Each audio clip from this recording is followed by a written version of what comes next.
I'm Dennis Anderson along with Julie Zenner, and here's what's coming up on Almanac North. Proposed cuts in Governor Scott Walker's budget have put Wisconsin universities on notice, including the UWS campus. We'll talk with a member of the Senate Education Committee about the proposal. Minnesota's legislative auditor this week released a scathing review of MNsure's first year of operation. We will talk with one of MNsure's architects about changes that might be coming. And we'll have the week's business headlines and a news file story from 25 years ago. So stay right where you are. Almanac North is next.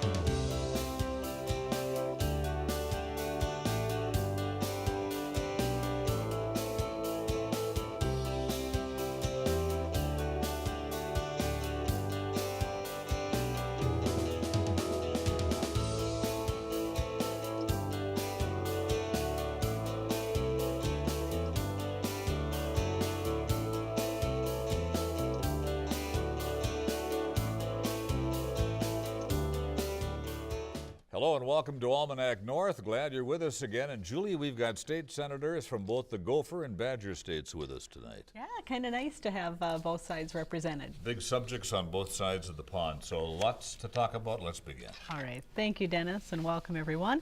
A public meeting was held earlier this week on the University of Wisconsin Superior campus to talk about proposed cuts to the UW system budget.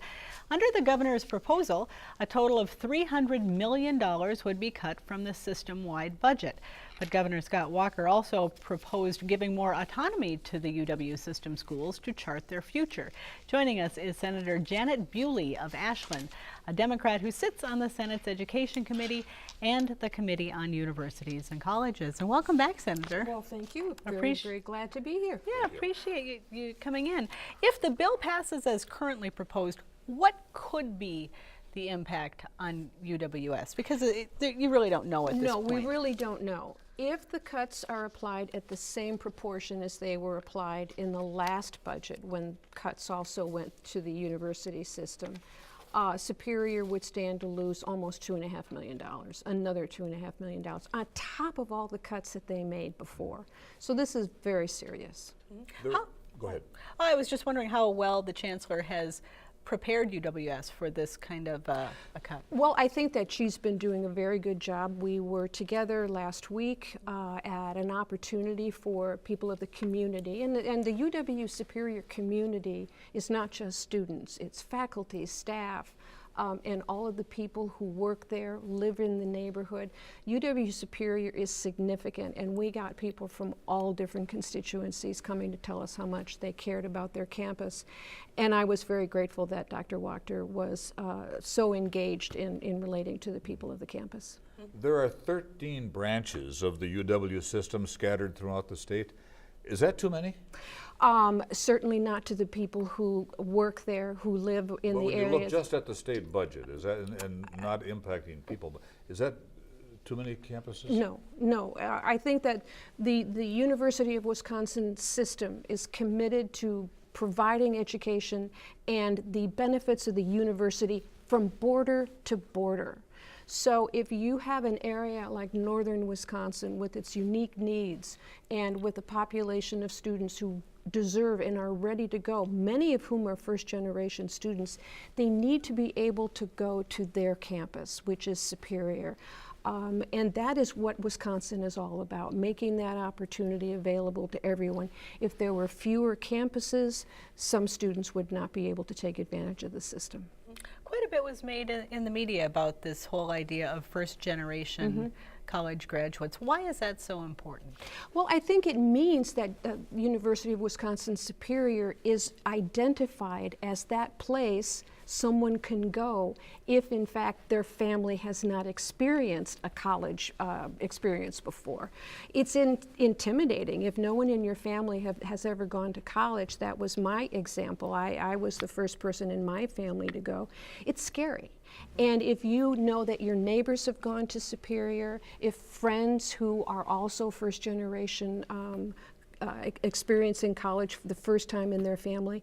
Superior is a welcome and a perfect opportunity for them to get a higher education. A Wisconsin taxpayer might ask, couldn't people from northern Wisconsin come to Duluth to go to college? We're only a couple of miles away. But that's not Wisconsin. That's not the University of Wisconsin system. We value the relationship, but I know that it's very important that people have choices. Just as many students who would go across the border to Duluth also come across to Superior. I have heard that as many as half of the students who are at UWS are students from Minnesota who come across. So it serves a very large population. Choice is always important, but making sure that northern Wisconsin is served by its own campus is paramount to me. Now, the governor has proposed a $300 million cut over 2 years. Right. Should the system be off limits, or is there a more reasonable cut that you think could be considered? Well, again, the assumption is that somehow there's $300 million worth of stuff to cut. And that if the Walker administration wants to move funds around in a different way and take them away and apply them somewhere else, then we're going to have to explain that this is an important investment, one that should be maintained, if not restore the cuts that were taken in the past. To assume that somehow we can go on as usual with a cut of $300 million, it is not true. We cannot. It will not be life as usual if we go through with $300 million in cuts. Senator, how does UW Superior support the economy, and maybe not just the economy, but maybe the overall welfare of the Northwest Wisconsin Well, it's one region? of the primary employers. It's an economic engine. It has research facilities. It is one of the most important institutions for Lake Superior research. It provides internships. It's a way of life in Superior. It's one of the cornerstones of Superior, and we know that not just the city of Superior, but the entire county, the entire region needs University of Wisconsin Superior. You mentioned that a lot of people came out from across the community. How much influence does that have on the legislative process? Yeah, the public voice at this point. Well, first of all, the public voice is always important to legislators. We want to make sure that they know we listen to them and that we take their opinions to Madison. When this is seen, how important the campus is to them, we're able to take that then to our colleagues, to Joint Finance, to let them know. And I would expect that this is also happening at the other University of Wisconsin campuses around the state. Is there anything residents of northwestern Wisconsin can do, Senator, to keep the budget rate where it is? What can residents of this region do? First of all, they can reach out to all the legislators, both in the Senate and in the Assembly. They can identify the members of the Joint Finance Committee, which you can find on the website, and let them know personal stories about what the university has meant to you or to a member of your family is very, very important. I've got to believe that the entire legislature believes that education is important. And as long as we continue to tell the good story of UWS, we've got a great chance. Now, there were a couple of other pieces to the governor's higher education plan, the tuition freeze for 2 years, and also public authority status for the UW system. Right. Talk about those two pieces and whether those could be good for the university. They could, particularly the flexibilities that would come with an authority. But we've got to see the details. We have to make sure that the Board of Regents has the same makeup, the same constitution, the same level of representation. We have to make sure that shared governance is maintained. The flexibilities, though, would allow for some savings. However, the flexibilities won't go into effect soon enough to have an economic impact as a result of the cuts. They're not going to make up any of the money that will be cut by some flexibilities. That would come later.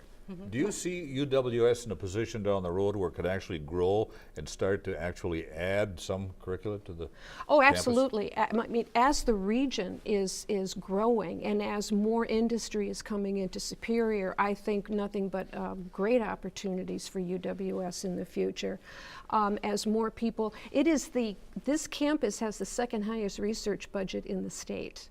And a great deal of research goes on here in Superior. We are a part of the community, and we're part of the exciting things that are going on in the Twin Ports. Mm-hmm. How much do you expect the final number to change? You've got Republicans controlling both houses of the legislature too. Mm-hmm. Do you think that the numbers that you're seeing in the governor's budget overall are going to be pretty consistent going forward? We're going to see a lot of different things happening. On the large scale, macro scale, you know, there's bonding that's being pushed over to transportation, which not many people are too in favor of. It's basically increasing debt. But the attacks, if you will, on education, both K-12 and higher education, I think we've taken about as many cuts as we can, and I do expect those numbers to change.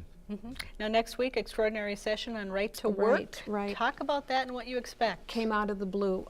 If the governor said that he was not interested in taking up right-to-work legislation, that it would be a distraction from the budget.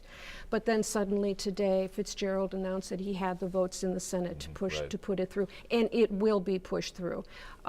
People in the North will watch as this happens, and by next Wednesday it could pass the Senate, which is not the way you're supposed to do legislation. It deserves scrutiny. It deserves the opportunity for people to look at it. Talk about what right to work actually means. Right to work is a law that limits the ability of unions to organize and to collect revenues in a way to keep them strong and represent the people that are members of the union. The thought is, what they maintain is that somehow the business climate is better in states that are right to work. That's sort of not been proven definitively. But it is known that states that have right to work laws on the books have lower average wages for the people of the state. And I'm not interested in seeing wages going any lower than what they are. Wages for union workers? Well, no, for everyone.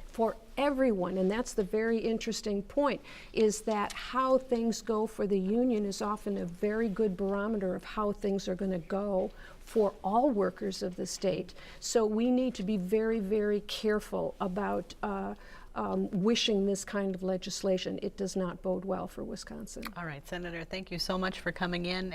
Eyes are going to be on Wisconsin, especially with the governor maybe looking a little higher in his aspirations. Once again, you're absolutely right. Thank you, Senator. Thank you. Thank you very much.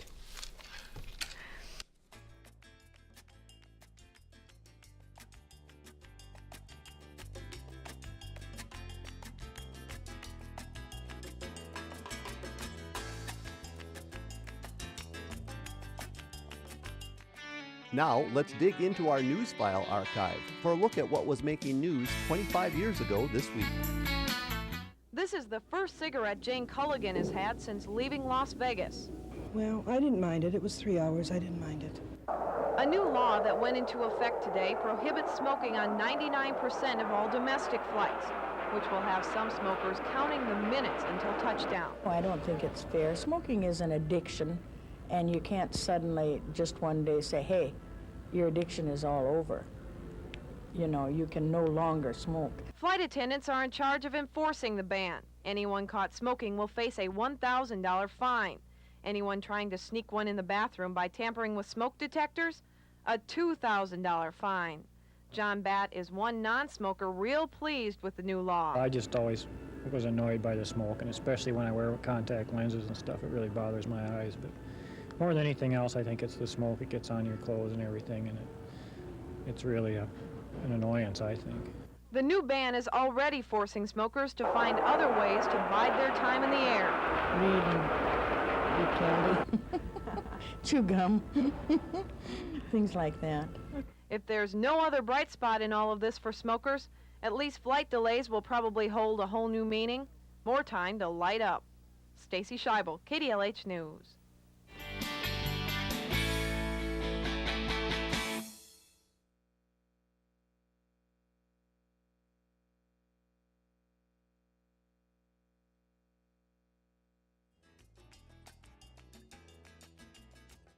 Minnesota's legislative auditor this week issued a scathing critique of the state's health insurance exchange, MNsure. The auditor's review criticized the flawed rollout of the program, especially the numerous problems with its website. Now, the report said MNsure's failures outweighed its achievements, even before the legislative auditor's report was released. One of MNsure's architects was proposing making it a state agency under more direct oversight from the governor and the legislature. Well, joining us now is State Senator Tony Lourey, a DFLer from Kerrick, and a chief sponsor of the MNsure legislation. Senator, thanks for being here. Do you agree with that harsh criticism that came from the auditor's report? Well, actually, yeah, most of what was in the auditor's report is something that we all lived through, watching the troubled rollout in the first year. It was a good reminder of what we'd all been through, and he does a very good job. The legislative auditor has a set of tools to get into our public functions and in a manner in which few have the ability to get that insight. And so seeing his report was instrumental. And more than looking back, I was interested in looking forward at what his recommendations were for moving forward. Did you find those recommendations to be pretty constructive?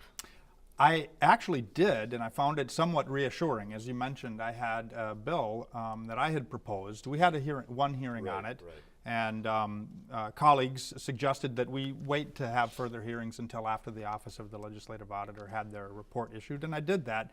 But the report's recommendations were very much in line with what we had proposed. You're now carrying a bill that would make some changes. What changes are we looking at, Senator? So the first thing would make MNsure less of a public-private partnership, which is what we initially created it as, and bring it in line with how we do other core public functions in a departmental type of approach, with a direct line of authority running through the legislature to set the budget, and with the administration, the governor, having control and a real say in what is done by MNsure. Same kind of structure like Department of Agriculture, Department of Education, a department like that. Yep, just that sort of thing. And that's the number one key recommendation of the legislative auditor as well. And so that, again, was why I was reassured that the insights that I had matched up with the insights that our legislative auditor team was able to find with their unique ability to get behind the scenes and understand what's happening. Sure. So would the board actually be disbanded, or would it continue in more of an advisory role, or how do you see that's something that we'll have to develop. We're a long ways from May when we'll finally cut a deal. But the legislative auditor said that for sure the head of MNsure should be appointed by the governor with a direct line of authority running through the legislature and to the governor to make sure that we have the proper decision-making structure. The legislative auditor said that he was agnostic about, he didn't use the word agnostic, but he left it to the legislature to decide whether we keep a board in some sort of fashion for advisory or something like that. Did the board not do its job, or was it flawed from the beginning? Well, we created a board for some reasons, and that's an important thing to note. We had this quasi-public-private partnership to try to make it more nimble and able to operate within the largely private marketplace that is health insurance still, and really be able to do a better job with an IT rollout, unencumbered from some of the things that make state government a little bit slower. And we didn't really get that benefit. We didn't get a better IT rollout. Nobody can argue that. And so we didn't have the open, transparent, accountable governance structure that is well known and understood by people that comes with running it in a departmental mode. And so, in retrospect, it just didn't work with that governance structure as well as we were hoping. And so I think that bringing that back in would give people the ability to really interact with MNsure in a much more robust manner. Say what you will about our political system. At the end of the day, those of us that are elected officials are held accountable. And when we create something that is a core public function, such as MNsure, determining eligibility for our public programs, determining whether you're eligible for and the amount of tax credits, these are core public functions. And when we separate that and allow that decision making in a structure that isn't ultimately held accountable by the people of Minnesota, the voters. Since you brought up accountability, I want to get this right. Is this bill simply creating more government, as alleged by Senator Michelle Benson, a Republican from Ham Lake? Just, Michelle's a good friend of mine. I think she's wrong about it creating more government, though. I mean, really, it would just take the public employees that are in MNsure right now and bring that same set. It would work very similar to what it does now. Mm-hmm. And it would preserve what's good about MNsure. I mean, despite the troubled rollout, Minnesota reduced our uninsured rate by 40%. 181,000 Minnesotans who had previously been without insurance found the product that's right for themselves and their families. Mm-hmm. This is the lowest insurance rate Minnesota has ever had. We, even with a very troubled rollout, made some tremendous strides to help Minnesotans. And one of the other things that was found in the legislative auditor is those folks who did make it through MNsure, it was a troublesome experience, but they were actually happy with the products that they found on MNsure as well. So there are some things that are good. It is not growing government. It would keep the same structure as it is now. It would change the accountability structure and make it more accountable to those that have to face the people of Minnesota and answer for how things work.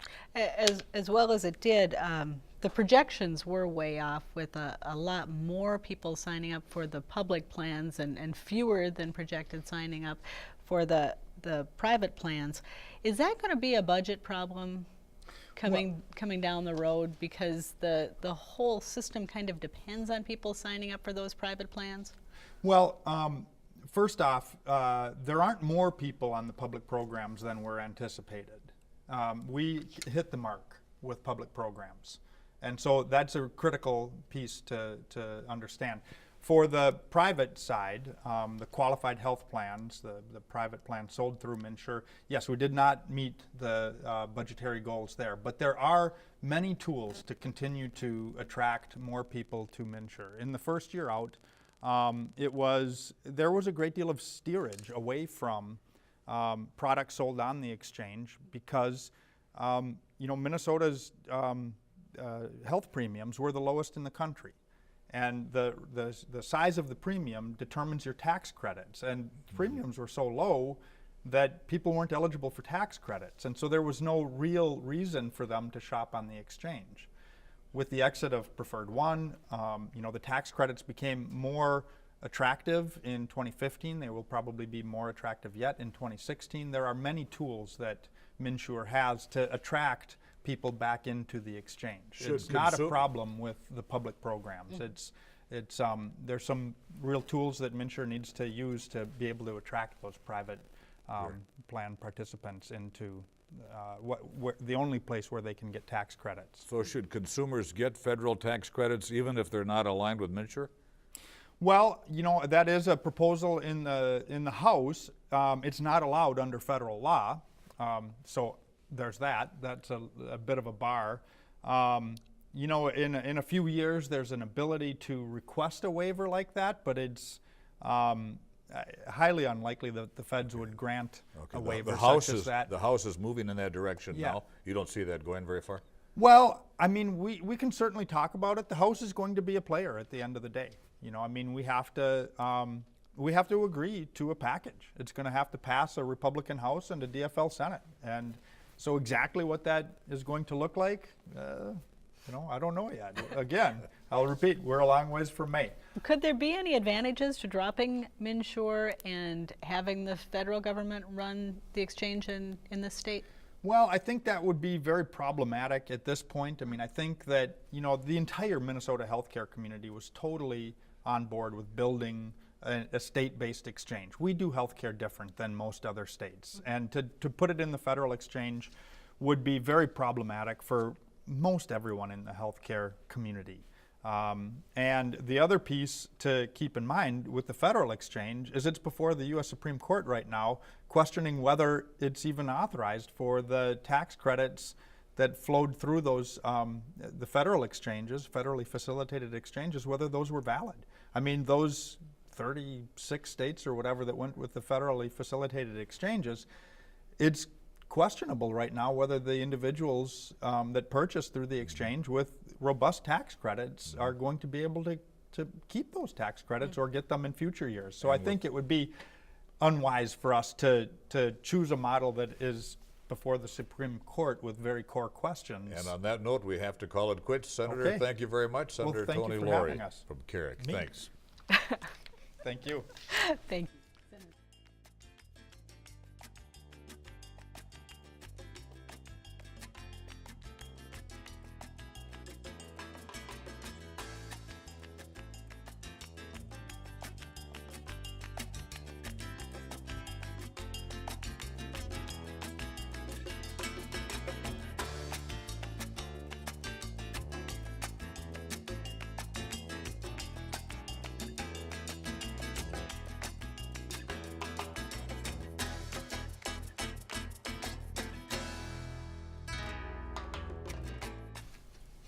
It's time now for the week's top business stories from Business North. The Bayfield County Board on Wednesday approved a moratorium on large-scale farms like the one proposed by an Iowa company that hopes to raise more than 26,000 hogs. Reichs View Farms has already submitted siting and construction permit applications to Bayfield County. The Bayfield Chamber and Visitors Bureau supported a 2-year freeze to study the potential impact that such an operation might have. It cited concerns about potential water pollution to Lake Superior and the Fish Creek watershed.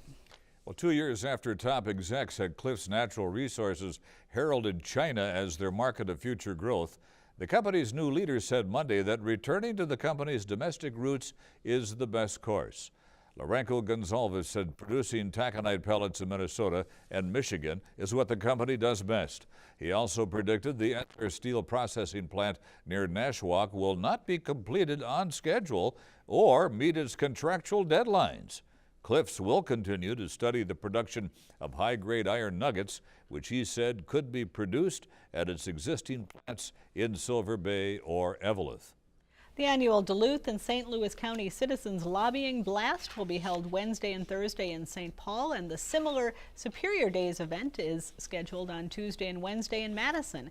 It's expected that hundreds of stakeholders will take part in the two efforts, where participants meet with legislators and key state officials. Both groups meet in advance to prioritize the issues that are most important to their particular areas.